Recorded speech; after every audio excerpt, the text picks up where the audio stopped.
Bueno, egunon, ongi etorri batera jotzen honetako lehenengo mahai inguru zentralera eta hasiera emango diogu eztabaidari. Jakingo duzuen bezala, mahai inguru batera jotzean landuko ditugu gai eta eduki ezberdinak, baina bai ikusten genuen garrantzitsua egotea denok batera hausnartzeko eta eztabaidatzeko momentuak, orduan bai gaur goizekoa zein bihar igande goizekoa dedikatuko dugu denbora hori denok batera eztabaidatzera eta aurrera begirako erronka batzuk markatzen saiatzera. Gaur goizean egongo gara hemen mahai inguru zentralean ordubete luze, gutxi gora bera, eta gero egingo dugu ariketa arin bat lantaldetan, eta bihar goizean izango da apur bat aldrebes. Mahai inguruan egingo dugu kokapen bat laburtxoa, eta gero dedikatuko diogu denbora desente lantaldetan ariketa egiteari. Eta, bueno, honekin gehiegi luzatu gabe, mahai inguru zentral honen eduki nagusia izango da testuinguruari apur bat aztertzea, eta, bueno, orain gurutzatzen gaituen krisi anizko hitzari buruz gako batzuk ateratzea, feminismotik eta gaztetasunetik begiratuta batez ere, eta horretarako ditugu hemen gurekin Mirene Begiristain, EHUko ekonomia irakaslea, Naia Torraldai, mugimendu feministako militantea eta bilgune feministako koordinatzailea, eta Maider Barañano eta Naia Kortabarria Euskal Herriko Neska Gazteon sareko kideak. Bakoitzak hitz egingo du testuingurari buruz bere ikuspegitik eta bai, besterik gabe animatzen zaituztegu oparitu dugun kuaderno horretan oharrak hartzera, apunteak hartu eta gero horrela eztabaida izango da berazgarriagoa lantaldetan. Hasiko gara.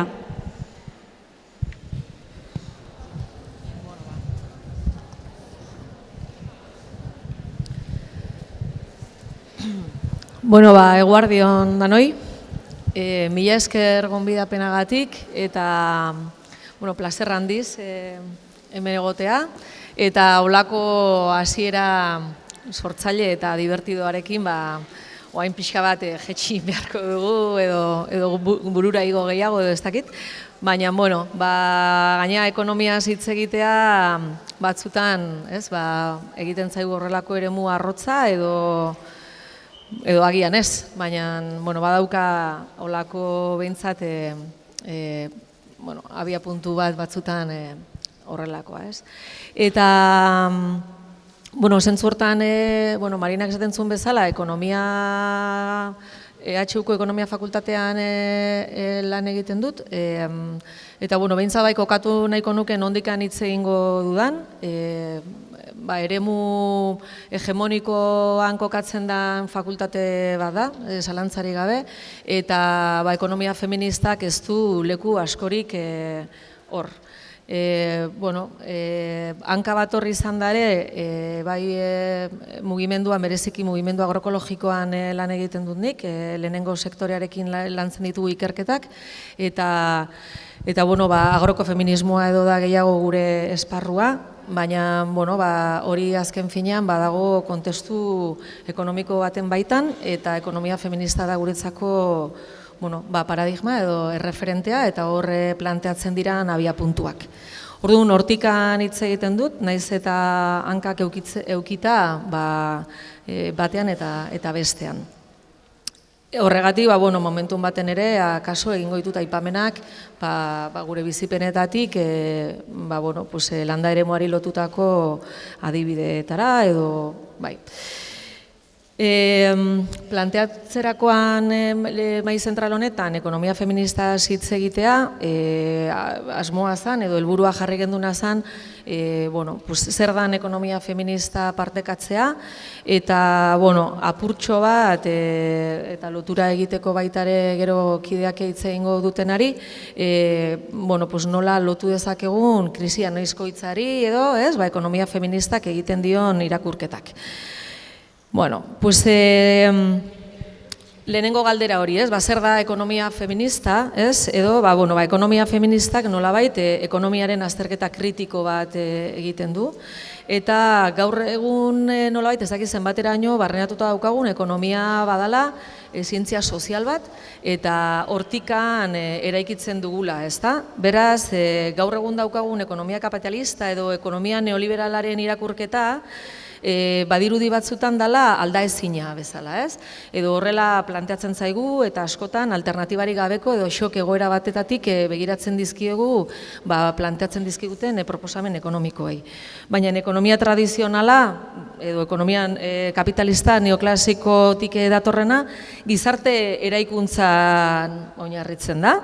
Eta azken finean, gertatzen zaiguna da, gaur egungo eredu ekonomikoak oinarria jartzen duela androzentrismoan gehien bat, ez? Eredu patriarkal maskulinoak eta bereziki merkatua da, ez? Balioa daukan gauza bakarra, ez? Horregatik, emakumei bereziki eragiten dioten beste hainbat gai, ez? Hirugarrenen zaintza lanetan edo okupazio bereizketan, edo etxeko lanen balioa, emakumen soldatak, zenbatekoak diran, emakumeek gizonekiko duten finantza mendekotasuna, horrelako gaiak beti begiratzen dira oso rol eta estereotipo jakin batzuri lotuta.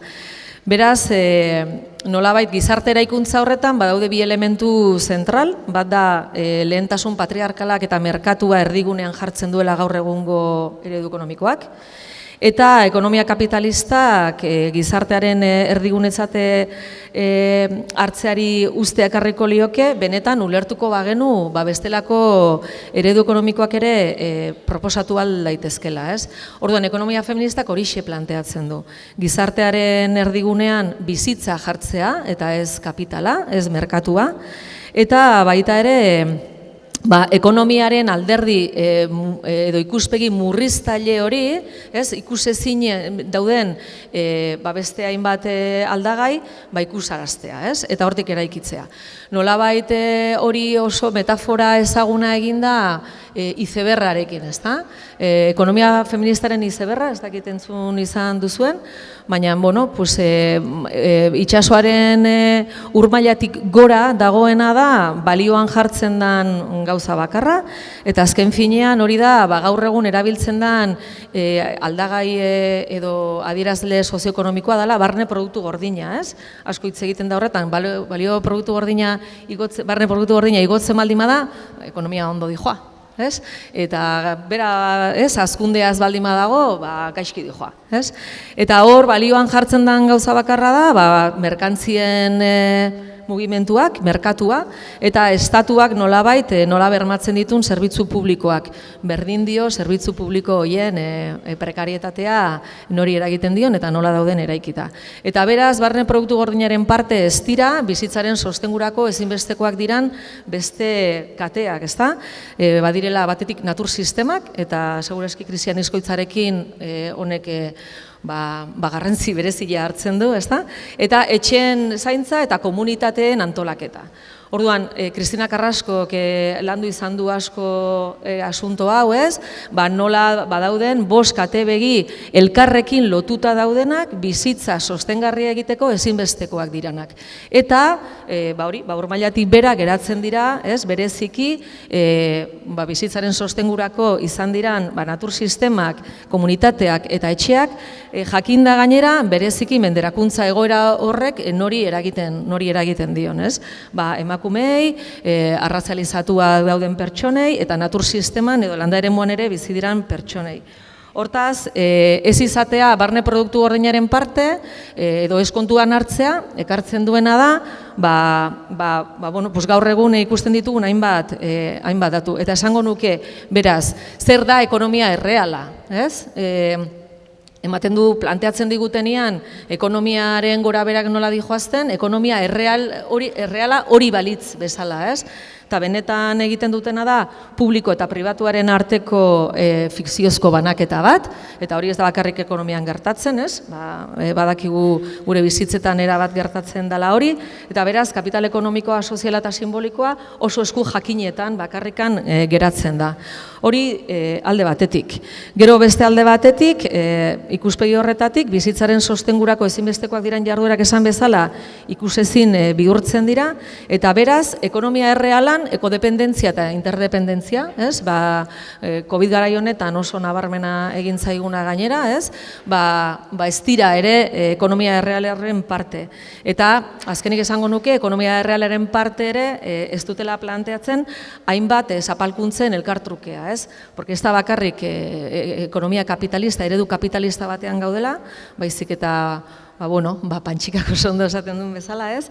Heteropatriarkala dan eredu batetan, oso produktibista, ez? Lehen esten dituenak gorputz batzuk, ez? Koloniala dana, ez? Urbanozentrikoa dana, eta askotan danoi edo gurutzatzen algaituen ere ardatza ere bada, eta noski ez dela demokratikoa, ez? Zeren ez daukagu danok erabakitzeko ahalmen berdina.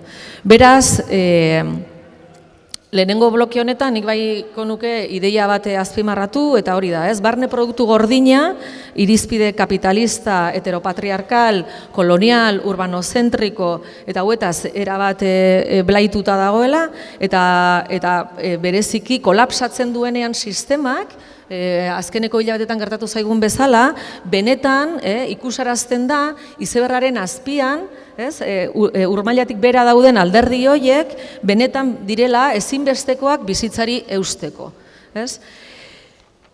Ekonomia feminista ez da gauza berri bat dena den, ez? Igual azkeneko urte hauetan gehiago ari gara honetaz hitz egiten, baina badira hamarkada batzuk honetaz lanketetan ibili diran kideak, eta zentzu horretan egiten da lotura, ez nahi sartuko hor, baina mugimendu feministaren olatu desberdinekin lotzen da ekonomia feministaren bilakaera eta aldarrikapenak ere, ez?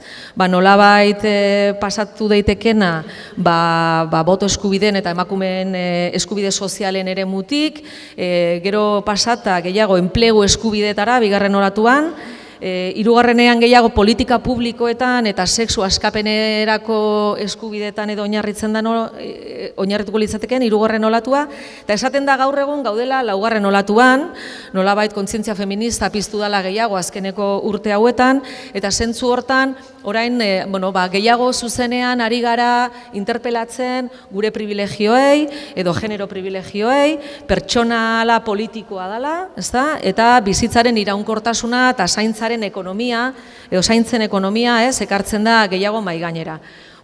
Arlo guzti hauek jorratu izan dira, eta nolabait interesgarria da ikusteko ere emakumeon bilakaera, esparro ekonomikoan ere nola emandan.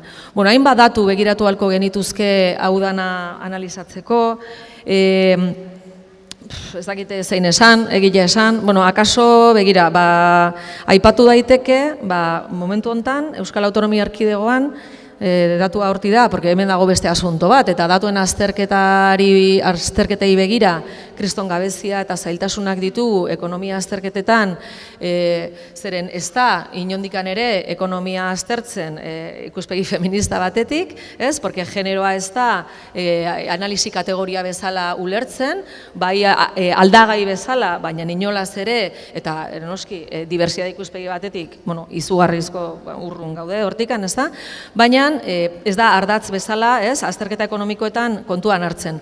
Baina horri bakarrik ez, inkluso eredu hegemonikoaren ikuspegitik ere, Euskal Herriko datuak izateko ere, izugarrizko zailtasunak ditugu, akaso jakingo duzu, gaindegia izan dela guretzako, oso garrantzitsua dan behatoki bat Euskal Herriko datuak eukitzeko, momentu honetan, zailtasun ekonomikoen gatikan, eta euki izan dituen azterketa kritikoen gatikan, momentu honetan, bere jarduera eten egin du, ez?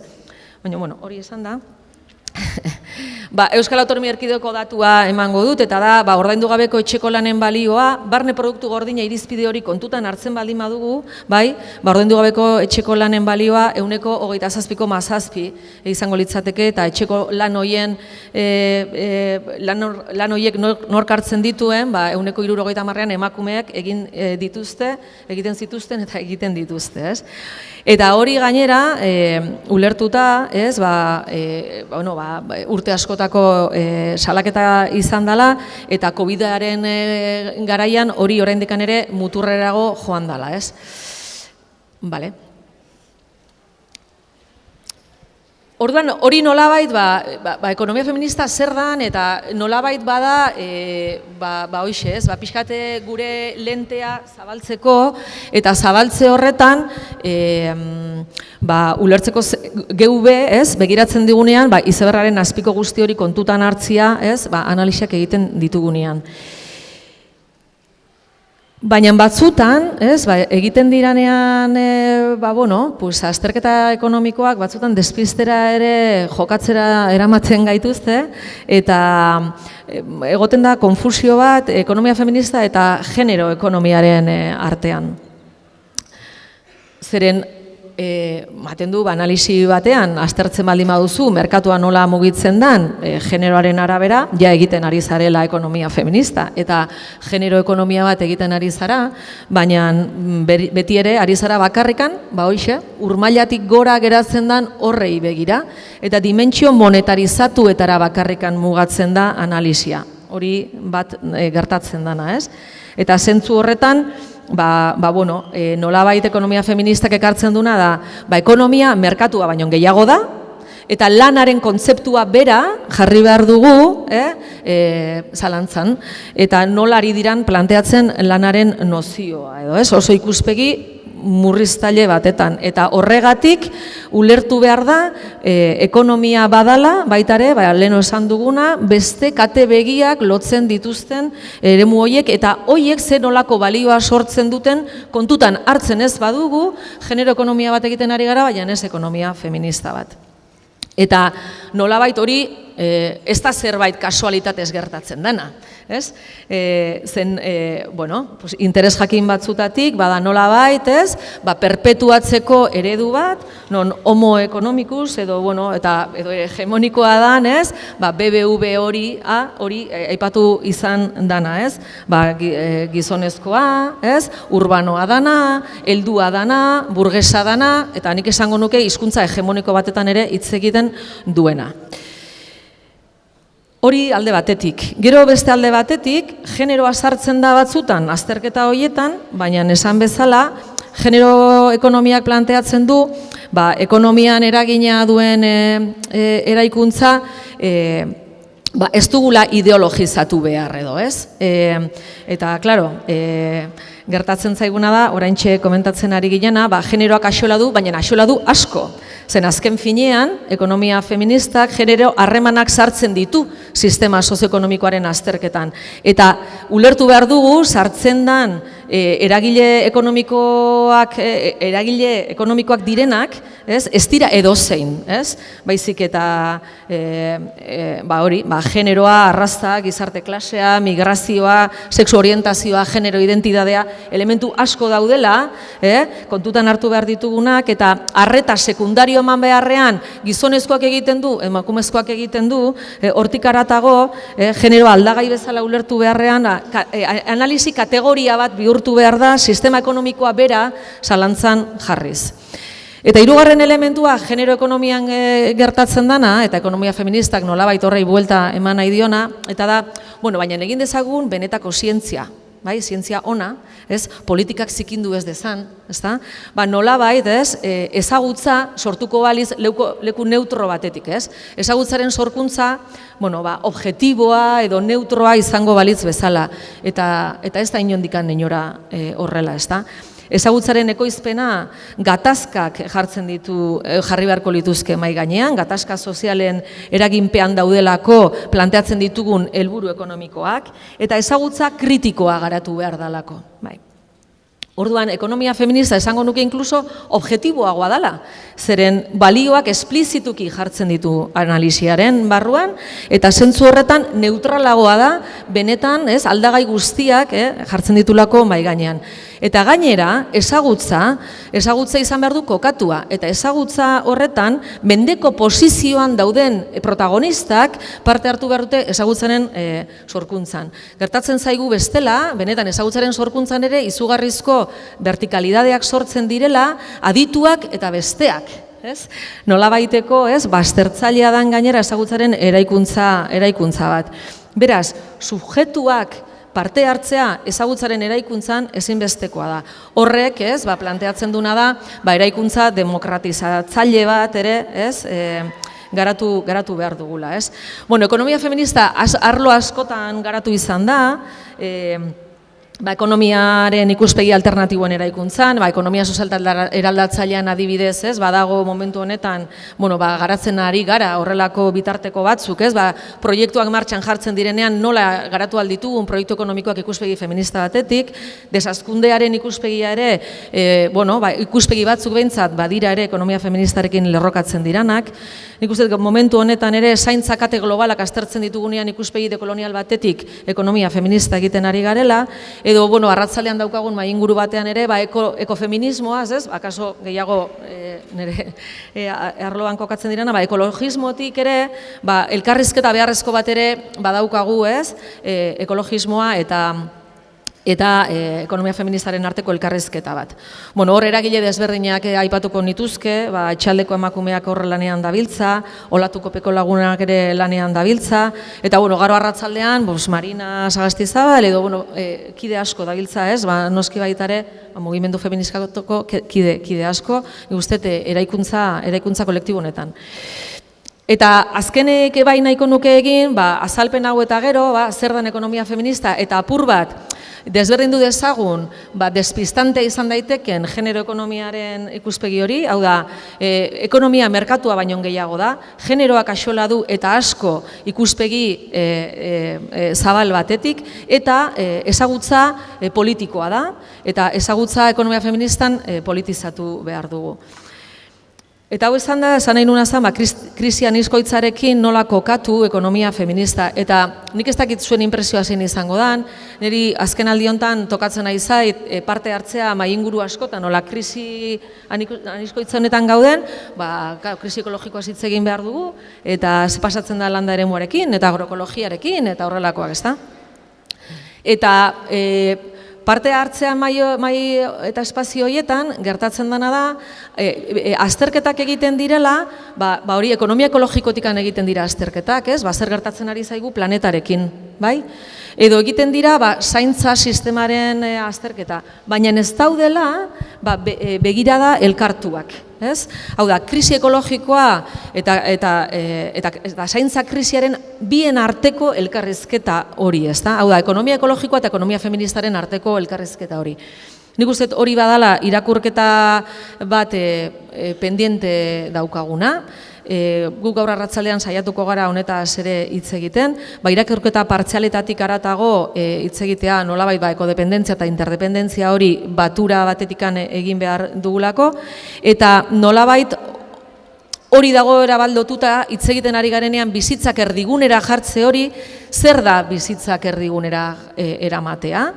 Bizitza onaren kontzeptu hori denontzat eta modu anitzean zer dan, egunerokotasunera nola ekarri hori, zen egunero dauzkagu aukera asko, nik uste ekofeminismotik, hau da, krisi ekologikoa bizitzen ari garena eta ekonomia feminista uztartzeko, bada gure zaintza aukeratan, gure elikadura aukeratan, gure energia aukeratan, gure antolaketa kolektiboen aukeratan, eta egunerokotasun horretan, gaur ikusten besterik ez dago, hori kolektibotik eta tokikotik, porque irakurketak egin behar ditugu, azkenean kokatuak, ekarri alditugu beste lurralde batzuetako irakaspenak, nik uste oso interesgarriak izan daitezkenak, baina azkenean gure lurraldeari lotutako ezagutzatik eta kokapen horretatik egitea beharrezkoa dugula. Eta gaina beharrezkoa dugula egitea hori, ulertuta zaurgarriak garela, muga batzuk baditugula, hau hausnarketa kolektiboa eraikuntzan dagoela, prozesuaren ikuspegia ezinbestekoa dela, irekia, oraindikan ere, eta Pantxikako Sorondo erakutsi digu sorkuntzatik egin behar dugula, eta ondo pasatu behar dugula hau egiten dugun bitartean. Eskerrik asko berriro ere, gonbidapenagatik, eta espero baliagarra izana partekatutakoa.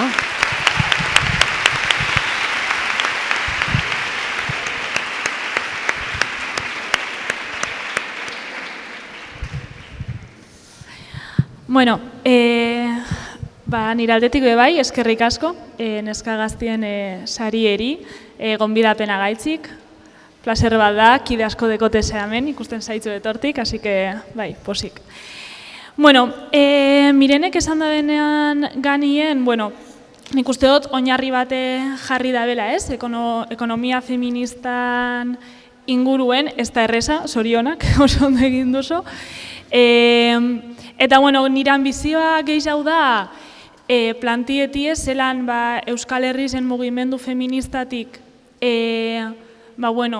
ekonomia feminista edo sistema aniskoitz neoliberal honen gainen egindako irakurketak eta prozesuak zelan izan diren, alde batetik, bai kokatzeko pandemia justo aurrera arte zelan heldu ginen, ez? Eta gero horren ostien pandemiak edo COVID krisiak zelan eragin dozkun, bai emakume legez, bai mugimendu feminista legez, eta bueno, ze ikaspen edo ze erronka eukia alditzugun, ez? Orduen, Mirenek esan den moduen, argi dau, feminismoetatik diagnostikoa aspaldi egin gendule, hau da, sistema bera kolapsoan eguela, sostenga ezina zala, ez? Merkatu libre horren hazkunde tengabeko hori, azken finien gorputz batzun gainen sostengatzen zalako. Eta nik uste dut importantia dela bebai kokatzie, mugimendu feministatik bizitzak versus kapitala kode horretan, ja, oindala 10 urteko jardunaldi feministetan bertan ipin ginela, ez? Osa, oin ikusten dugu zenien emakunden kanpainak, ¿quién cuida? No zaintzen dugu, es como, chicas, 10 años tarde llegáis a esto, o sea, no sé cómo explicaros. Ez? Eta, bueno, nik uste dut hor jarri ginena, ez? Kode horretan, eta hortik mugimendu feministak bai Euskal Herri zen eukin ban kriston askundie, abortuen inguruko manifestazioek, gerota jente gehiago batzen zen mugimendu feministara, nesken antolakuntza, neskagaztien antolakuntza izen da oso gakoa azkenengo urtietan, eta guzti horrek, ez, erungaitzun, horren potente izen ziren bi greba feministetara.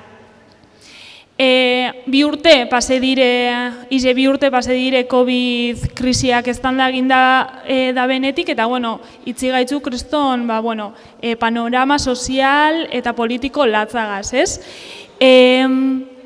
Zaintza krisi bat biztadatu da, eta horretatik argi dago emakumiek geu garela, ez? Kolpatuenak urten garenak. Bizitza sostengatzeko lan erreproduktiboak diren sektore horietan ganera klase borroka da erabat oldarkorra, eta hor kokatzen gara, ez? Eta gure begirada hortik plantie bier dugu. Garo, dinotenien danok ezagutzen dugula diagnostiko hau eta konpartidua dala, eta denpora da orogula honen inguruen berbaiten, uste dut matiz bat egin bier dala, ze mugimendu feminista hori kokatu zen bizitza versus kapitala logika horretan, hasi ginen, ez? Zaintzan inguruen berba egiten, bizibidiek privatizatzen ebiesan merkatuen aurreko aldarrikapenak egiten, baina azken 4 urtietan sakondu dugu benetan zaintzak, Mirenek berbaitzen man, zaintzak ate global horren inguruen, ez? Azken finien, berba egiten gendun zaintzen inguruen, baina mugimendu feministaren agendan ez egoen benetan erdigunean kokatute. Ni gogoratzen az, ez? 2017 bilgunean egin gendun gure 15. urte hurrena, eta horre foro bate, sozioekonomia foro bate egin gendun, eta nik uste dut horri zen zara lehenengo biderra entzune bala Elena Franco berbetan zelan zaintzak sozializatu behar ziren gutxi batzuen gainien ez jeusteko, ez? Eta momentu horretan Bizkaiko erresidentziak 120. greba egunien eguazan. 2017 guretzako esan agendaren erdigunea hori, eta perspektiba hori bebai ikusi behar dugu, eta ze ikaspen egin dugu zen, 2 greba feministen ondorioz, ez? Zen ikuste dut 2019ko greba feminista izan zala, ez? Oihartzun handizena, eukibala, todo el mundo se unió, ez? Eta, hor ikaspen asko dauz, positiboak, valorazio txarrak bebai egone aldire, ez? Baina, nik uste dut zen zala benetan gakoa, ze greba horren arire, batezbe mugimendu feministako kideei eta batezbe kide zuriei egin jakun interpelazio bat etxeko langileen aldetik, ez? Eta hor benetan hasi ginen hausnartzen eta eztabaidatzen zaintza kate global horretan zein zan gure kokaleku eta ze hausnarketa ezberdin egin algendu zen horren inguruen. Beraz, nik hor kokatze dut benetako inflexio puntue. Ordutik, 2019ko greba hostien morimos de éxito, horren hostien danok, kriston indarra eukin gendun, mugimendu feminista legez, benetako gutasunak sortu ziren, eta hor benetako irabazi bat eukin gendun, baina gero pandemia atorzan. Eta hor, igerri da zelan, desartikulazio, eta joera polarizatu batera egin dugun. Horretan, gero gehiago sakonduko dut, baina pandemian inguruen ikuste dut, ikaspen bat ataraten dugun, edo, ikaspen bat baino potentzialidade bat izen zen Bizitzak Erdigunean koordinadoraren sorrera, ez? Bizitzak Erdigunean koordinadora gero sartuko naz bebai gehiago, baina urtetan da edo sortzen da intentzio klaru bategaz eta da krisi honen erdigunien zaintzen inguruko eztabaida eta ez bakarrik eztabaida, baino soluzio batzuk topetako anbizioagaz, ez? Eta hortik urtetan da Euskal Zaintza Sistema Publiko Komunitario horren ideia. Gero gehiago. Orduen, interpelazio ezer berbaitzeko eta mugimendu feministaren panorama horren laburpen bateitzeko, ezin dugu ahaztu, ez? Jardunaldi feministak Durangon egin zirenak, eta hor parte hartu gendunok bai sentidu gendun, ezta? Beste tentzio bat, beste interpelazio potente bat eta zan dekolonitatearen eztabaida, ez? Argi da, Euskal Herri zen emakume migratutarra realizatu asko dauzela antolatute eta mai gainen jarri dozkue emakume zuriok dekogun ardura praktika dekolonialen inguruen, ez? Beraz, jardunaldi horretatik urten ginen agenda oso klaru bategaz, batez bi lerrotako agenda, hau da, zaintzan inguruko arregloak ja zibigarela egiten, eta bestetik dekolonitatearen ekarpena zelan aldogun Euskal Herriko mugimendu feminista eta antiarrazista bat osatu, ez? Orduen, horretatik, guk bilgunien, ez? Bai egin dugu ze hausnarketa ezberdinek, eta honetan, ez naze asko sartungo, galdera asko egin dozti, ez? Eta gero denpora gitzien, orduen, no me da patoto. Eta ja, 10 minutu geratzea, ez? Bale, orduen, eta hor, pare bat ikaspen, gero ganera lantaldietan ipingo gara, eta emakume txuri moduen, ez? Behintzet, nireko galetukutik berba egiten duten momentuen ze papel aldogu eukin borrokantea rasistan, ez? Lidergotzak klaruek dauzen einien, zelan izen genke aliatu, zelan ez gara, ez dugu hartu bie joera bat gu fustigatzera, baino benetako ardura hartu, eta horren inguruen praktikak benetan aldatu gure privilegioen inguruen berbaen, baina danon eskubidien inguruen bebai, ez? Orduen, guretzako praktika politikoan daugakoa, ez? Aliantzak, empatiak sortzeko bide horretan, eta hemen interseksionalitatearen edo elkar gurutzak eta horren nozioa importantie da. Helan sartuko, badakitelako arratzaldien oso taller guapo deko zuela interseksionalitatearen inguruan, así que ahí lo dejo. Orduen, esango da doten bakarra da Euskal Herriko mugimendu antiarrazista eta euskaldun bat artikulatzea dagokigula, hor ikaspenak eginez, privilegioez berbetaz, benetako prozesuak egiten, ez bakarrik egun bateko tallerretara juten. Al igual que les pedimos a los pavos egin maskulinitate tallerrak, nos toca, bebai, ezta? Eta ikaspen horretatik benetan, ez, mugimendu artikulatu bat sortzera jun eta posizioak hartu, posizionamendu politikoak eta bebai, zaintzagaz lotute, ezin dalako ulertu zaintza kate global horren mekanismoak dekolonitatearen eta arrazakeriaren nozioak kontutan hartu barik. Orduen, Hau esan da, momentu guzti horretan, hau da, platerien guzti hauen kela pandemiak, ez? Bai, mundu osoan pandemiak ez daietan deu, eta hor argi dau emakumiek nun geratu garen, ez? Mugimendu feministan oso argi identifikatu dugu azkenengo urtietan emondako aurrera pauso guztiek, eta dinot urte eta urtietan emondako aurrera pausuek hile batzutan, zelosan zumbau, ez?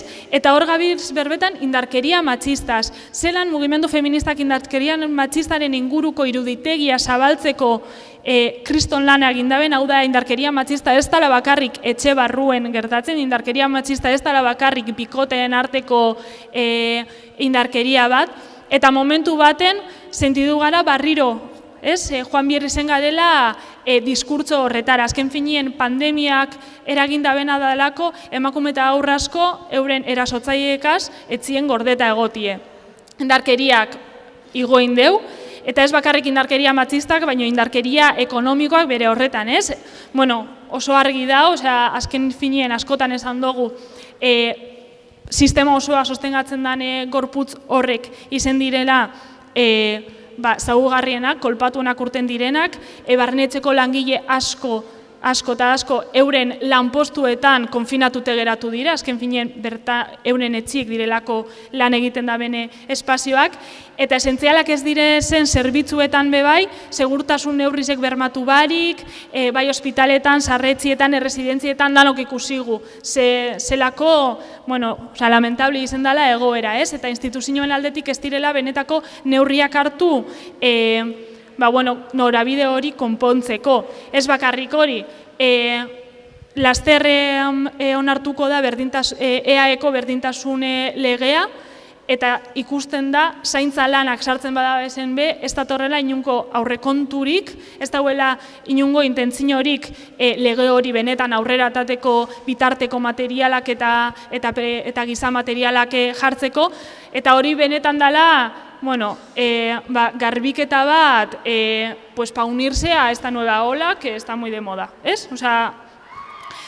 Eta, horren aldetik, algara ja gehiago sartu, ez duzte guztu denpora moten, baina, zelako enplegu zuntxiketa egondan, ez? Orokorrien, erteak ere bilakatu die, enpleguek zuntzitu egin dire, eta ez bakarrik hori, simbolikoki, inkluso, ikusibiko zelako datuak dauzen, ez? Nortzuk izen dire jardunaldi murrizketak hartu da biesenak zaintza lanak beteteko, nortzuk joan dire etxera,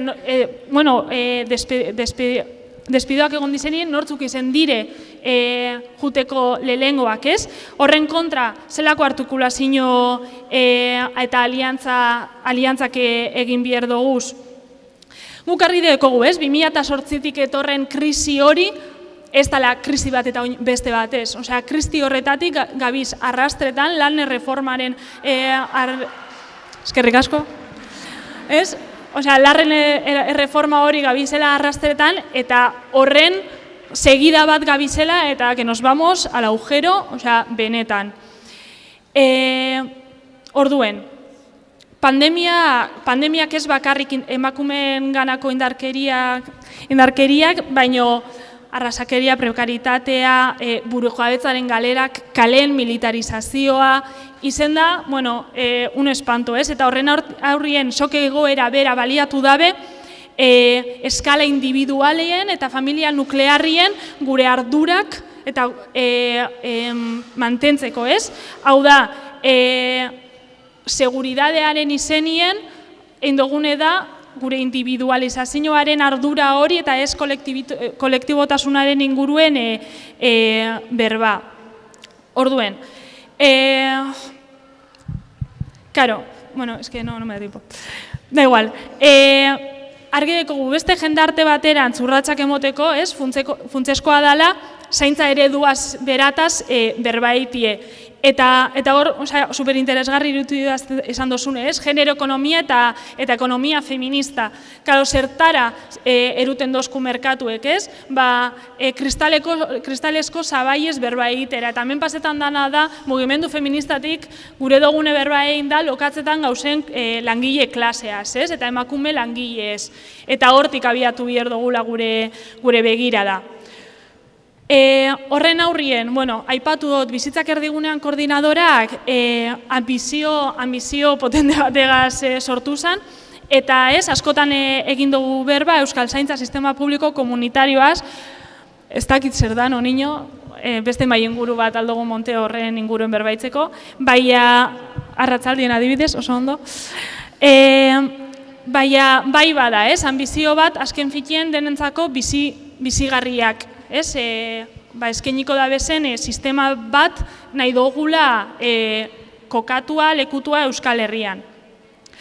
Horregaz nik uste dut interesgarri zedala ekartie ona zaintzen inguruen egindako hausnarketa askotan gertatu jakulako mugimendu feministan batez be zaintzak eurek romantizatu direla, ez? Gurentzako eta nabil berbaitzen koordinadoran izenien, momentu honetan.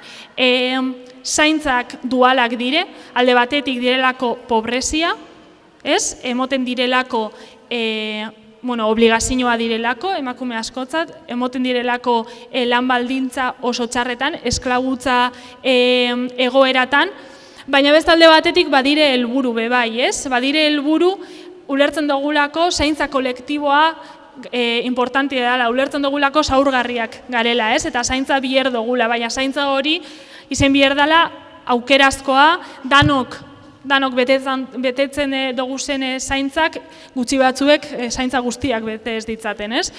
Eta hori argi, erromantizazio horik barik, seguk argi dekogu, azken finien, emakumeok garela bizitzari berari eusten diotzagunek, edo diru gutxi truken nok zaintzen daben, oso argi dau, eta bestalde batetik privilegio lekuetatik eta berbaingo egin biharko genke zaintza horrek betetzeko ze privilegio kaldentzen gaitzuen,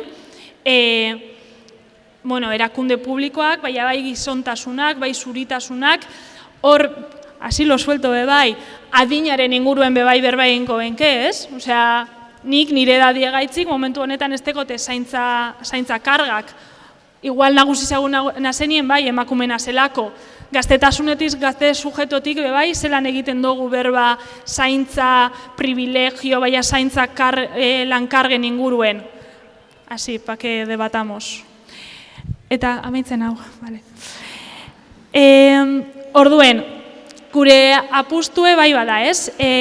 Euskal Zaintza Sistema ulertzen dugulako harreman sozial, ekonomiko, instituzional eta simbolikoak sozializazio prozesu baten jarri biher direla, hor instituzioen borondatie eta beharrezkoa izango da. Izeteko guretzako danontzako eskubide bat, eskubide unibertsal eta doako bat. Erantzukizunak izen biko die, instituzioaren partetik, baina baita gizonen partetik. Amaia Pérez Orozko esaten dabe moduen, si muchos hombres que se están tocando los huevos empezasen a cuidar, mira, mucho hubiésemos ahorrado. Orduen, baina ez bakarrik gizon eta instituzioen aldetik, baina baita komunitateen aldetik, bai, ez? Gure apostue da, zaintza publiko komunitario bat izeti, azken finen, pandemian ezagutu dugu, esperientza komunitario autonomo asko, kontraboteretik sortu direnak, baina izen dire oso asistentzialismoan oinarritutakoak, ez? Zelan emongotzagu horreri buelta bat, zelan urte genke indar berritute beste eredu bat sortzeko eta beste komunitate hori aktibatzeko zaintzan irakaspenetan. Beraz, zaintza zerbitzuen berrantolaketa bat biherrezkoa da, dibertsifikazioa eta publifikazioa, baina horretarako pare bat gakoz bebai egin behar dugu alde batetik herritartasunaz. Hau da, ezin dugu zaintza sistema honetan aurrera egin herri honetan erregulatu barik dauzen pertsonak dauzen bitartien, eta bestalde batetik bebai egin behar dugu berba lan produktiboa zelan emoten dan. Hau da, komunitatean ezin dire zaintza sostengatu, gure lanaldiak horren luzeak direnien, bera lan produktiboa horren txarto banan dute dauen bitartien, ez? Orduen, zentzu horretan, gure apostua da, ez? Pandemia aurretik geuko zan artikulazio, gutasun eta eztabaida potentiek barriro berreskuratu behar dugu zela, zer nahi dugun baino bebai, zelan nahi dugun egiti hori oso importantia dela, eta prozesu horretan ikaspen asko lortu behar dugu zela. Eta bueno, guretzako, zaintza sistema publiko eta komunitario euskaldun bat, paradigma zabalau baten, kokatzen da. Azkenien, burujabetzaz berbetan gabiz, ulertzen dugunako bizitza erdigunien jartzie burujabetzaz berba egitie dela. Eta listo. Eta eskerrik asko.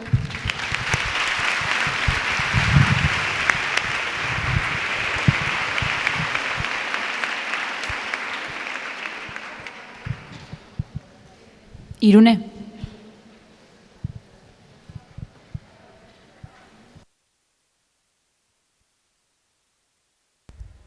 Bai? Bale. Bueno, Mirenek eta Nahiak kokatu dute apur bat, ekonomia feministaren markoa eta baita zaintza sistema publiko komunitarioarena, apur bat mugimendu feministaren markoa ezarrita, eta Nahiak eta biok egingo dugu apur bat neska gazteon sujetutik gu nola hurbiltzen garen errealitate honetara eta ze irakurketa egiten dugun errealitate honen gainean. Hasteko, neska gazte bezala posizio zehatz batetik hasten gara hitz egiten, Mirenek lehen esan du ez, ezagutza kokatuak ezinbestekoak direla, ezagutza sortzeko posizio zehatz batetik abiatzen garela, politika egiteko ere bai, antolatzeko ere bai, eta zentzu honetan guretzako ezinbestekoa da neska gazte sujetu hori edo bi zapalkuntza ardatz horien gurutzaketan kokatzen den sujetu hori indartzea, ez? Ikusten dugulako, bai gazte mugimenduan eta baita mugimendu feministan posizio zehatz bat daukagula eta bi horien arteko zubiak eraikitzeko sujetu garela. Baina, zer da gaztetasuna edo nola irakurtzen dugu ez? Ulertzen da berez gaztetasuna aurri izatetik heldu izatera pasatzeko emantzipazio prozesu bat dela. Guretzako, agian hori bai, baina batez ere eraikuntza sozial bat da, alde batetik uste dugulako gaztetasunean emantzipazio prozesu batean gabiltzala eta beraz, helduko dela momentu bat, non independienteak izango garen guztiz, emozionalki, ekonomikoki eta sozialki, eta hori amets bat baino ez da, ez dena beteko eta ikusten ari garena nola ez den beteko gure belaunaldiarentzako ere ez. Orduan, apur bat, zentzu horretan da eraikuntza sozial bat gaztetasuna, baina baita sistema heteropatriarkal kapitalistan funtzio zehatz bat betetzen dugun gizarte talde bat gara, eta sistemak zapaltzen baldin bagaitu da, legitimatua dagoelako gazteok adibidez praktiketan lan egin dezakegulako obratu gabe, beka bidez prekarizatuta lan egin dezakegula, aldi baterako lanaldiak, ez direla intxarrak ez, gaztea zaren bitartean, horrek guztiak erakusten du nola gaztetasuna eraikuntza baten eta gainera den eraikuntza bat mesede egiten diona sistemari. Zentzu horretan, gazteok bizi izan dugu eta beraz baita neska gazteok ere neoliberalismo basati honen oldarraldi berri bat beste gizarte sektore, beste herri sektore batzuekin batera, eta oldarraldi berri hau ez da edo zer gauza, ez da hitz egiteko forma bat, da esplikatzeko forma bat nola neoliberalismoa bide berriak aurkitzen ari den haren etekinak birproduzitzen jarraitzeko zentzu horretan, adibide argiak ikusi ditzakegu, adibidez sektore publikoaren privatizazioarantz egiten ari den joera edo lan baldintzen prekarizazioa gazteon kasuan, autonomon faltsuen figuraren asmakuntza edo aldi batekotasuna, pluriempleoa, seguramente gu hemen gaudenon errealitatearen parte dira lan baldintza horiek, eta ez dira edozein lan baldintza, baizik eta sistema honetan eta momentu historiko zehatz honetan kapitalismo heteropatriarkalerentzako ezinbestekoak diren baldintzak dira. Zentzu horretan ikusten dugu gainera nola, egoera ez doan hobera eta ez den hobetuko, gazteon prekarizazio maila gero eta altuagoa da, datu batzuk ematearren, baina Hego Euskal Herrian 30 urtetan dago emantzipazio adina, eta hori oso adierazgarri ona da, guk bizi dugun prekarietatea noraino iristen den jakiteko, eta guzti horrek harremantzeko momentuan gure bizitza proiektuak eraikitzerakoan desegonkortasun erabatekoan uzten gaitu, prekarietatea ez delako gure bizitzen baldintza baizik eta egiturazkoa, gure bizitzetan egiturazkoa bihurtu den zerbait. Prekarioak gara eta prekarietatean bizitzera kondenatuta gaudela ematen du.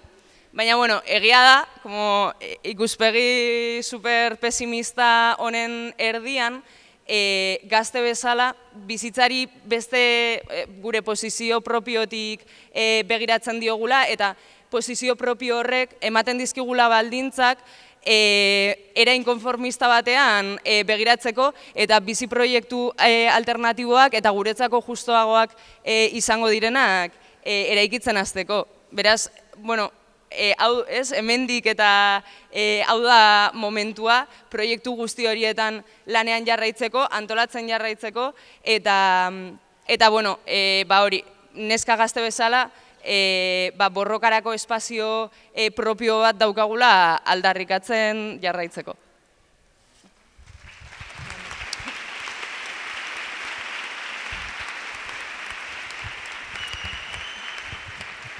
Eta, nik oin Maiderren bigarren zatia ingo dut, eta bereziki sakonduko dut nola eragin daben pandemiak neska gazteongan.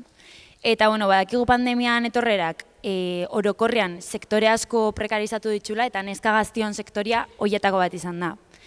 Eta osasun krisiak eta honen aurka hartutako neurriek gugan eragin handia izan dute. Ikusi dugu nola zerbitzu publikoetan ez dan inbertidu, eta horren aurrean erantzun duten kontrol sozial batekin eta joera autoritario batekin. Eta ikusi dugu nola pandemian aurka hartu dituzten neurri asko zigorrak izan diren, isunak izan diren, eta nola kolektiboa dan arazo bat guztiz erantzunkizun individualian utzi duten. Eta, esan aldugu nola elkarren arteko zaintza baten pedagogiaen beharrean elkarren arteko lehiara bultzo gaituztela. Eta, guztionen aurrian estatuak iesbide perfektu bat aurkitu dau, eta berein erantzunkizunak saihestia lortu dau eta arreta desbideratzea gaztiongan jopuntua jarriz. Eta gaztiok egoera honen errudun bilakatzen. Eta honen adibide dira adibidez nola Urkullu bi astetik behin edo astetik behin ateradan gaztion aurkako deklarazioak itxera, edo inkluso Iberdrola bezalako enpresa bat nola saiatu da, nolako kontzientzia bat sortzen edo bideo batzuk itxen, ez dakitia ikusi dozuten bideo hori, baina oindala pare bat bost bat hilabete da atera zeban bideo bat nun gazte baten egunerokotasuna ikusten zen, eta gero gainera gazte hori familiako afari baten zeuan, eta suposatzen da gaztea kutsatuta zeuala, eta baita kutsatzen zebala. Eta horren konparaketa ditzeko momentu baten alaba altzatzen zen, eta gitari tiro bat ematen zion. Osea, ikusten dugu zelako bortitza dan, eta nola eman nahi diguten mezu hori, ez? Osea, zuek zarete horren errudun, zuek zarete kasi hiltzaileak, ez? Eta zein, eta gaineri Iberdrola. Osea, argia bezalako behar batekin jolazen da bilen enpresa bat, eta milaka eta milaka pertsona pobrezian uzten da bilen enpresa bat. Beraie bai direla kriminalak.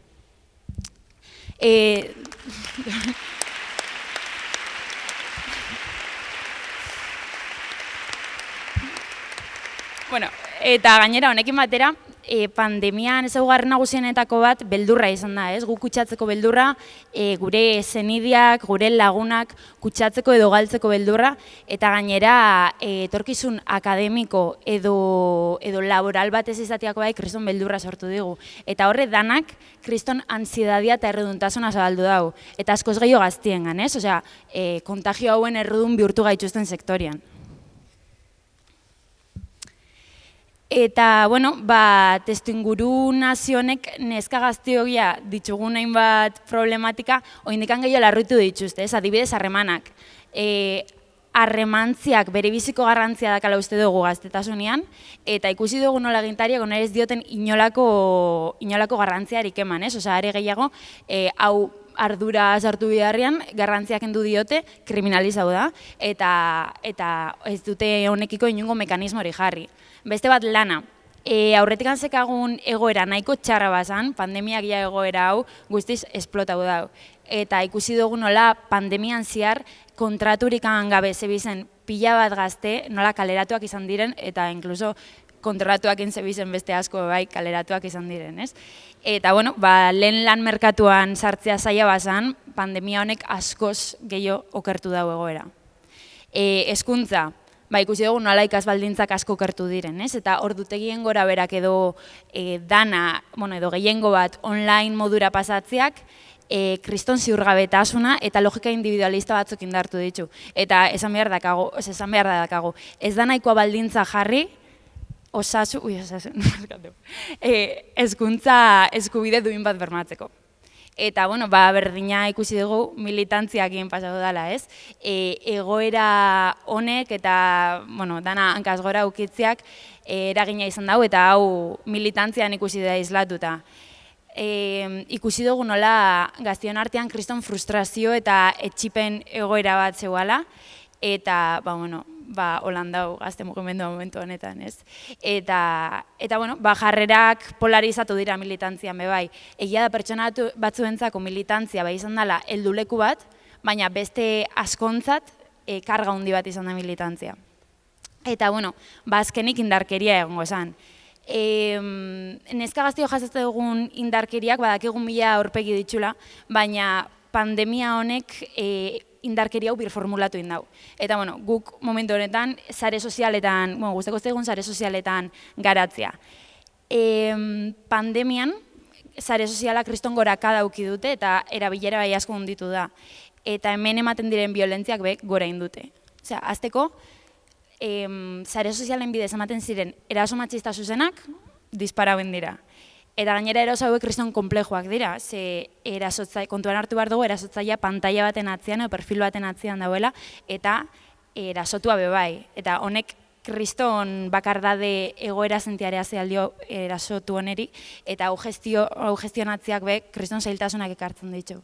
Eta aldi berian bebai, sare sozialetaz hitz egiterakoan ezin dugu alde batera utzi, sare sozialetan dauzen edertasun kanonak eta patriarkatuan neurrian inda dauzen estereotipo guztiak. Hauek denbora guztian inposatzen zaizkigula eta hauek kriston itogarriak eta zapaltzaia dira neska gaztiontzat.